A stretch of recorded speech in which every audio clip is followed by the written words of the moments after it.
Happy new year. চলেন বছরের প্রথম দিন আপনাদের সাথে খুব সুন্দর একটা জিনিস শেয়ার করি। এই মুহূর্তে আমরা সবাই আছি আমাদের বাড়ির গ্যারেজে। ইনফ্যাক্ট আমার ছেলে সায়ানও নিজের বেডরুম ছেড়ে এসে গ্যারেজে ঘুমাচ্ছে, কারণ আজকে আমাদের বাসায় একটা পিকনিকের আয়োজন করা হয়েছে, যেখানে মা আর দাদু আজ রান্না করছে মাটির চুলায়। আজ তিন্নি বেগম রান্না করছে তার হাতের স্পেশাল হাঁসের মাংস, আর আমার মা রান্না করছে আমার মোস্ট ফেভারিট দেশি মুরগির কোরমা। মা আর দাদুর সাথে সুজানাও আজ মহাব্যস্ত।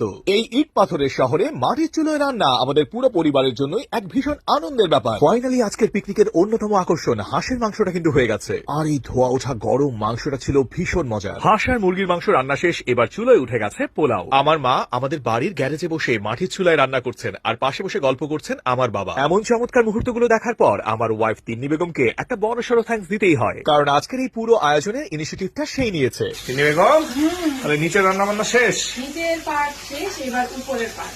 মাটির চুলা থেকে এখন আমরা গ্যাসের চুলাতে চলে আসছি। হ্যাঁ, মাটির চুলায় আমরা বড় বড় রান্নাগুলো শেষ করে ফেলছি। হ্যাঁ, এখন গ্যাসের চুলায় ভাজাভাজি কাজ।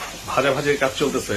আমার কিন্তু ভালোই লাগে এই শীতকাল আসলে, এই যে একটা পিকনিক পিকনিক ভাব আসে, সবাই একসাথে খাচ্ছি, হ্যাঁ। এটাই আমাদের কাছে অনেক আনন্দ। রাইট, আমাদের এক্সটার্নাল ফ্যামিলির সব মেম্বাররা আমরা একসাথে হচ্ছি, এটাই হচ্ছে সবচেয়ে বড় আনন্দের ব্যাপার। যাক, এই পিকনিকটা ভালো হোক, শুভ হোক। অতঃপর সবাই মিলিয়া ডাইনিং টেবিল ছাড়িয়া আজ মাটিতে খাইতে বসিলাম। এভাবেই হাসি, আনন্দ আর সাফল্যে কাটুক নতুন বছরের প্রতিটি দিন আপনার, আমার আর সকলের।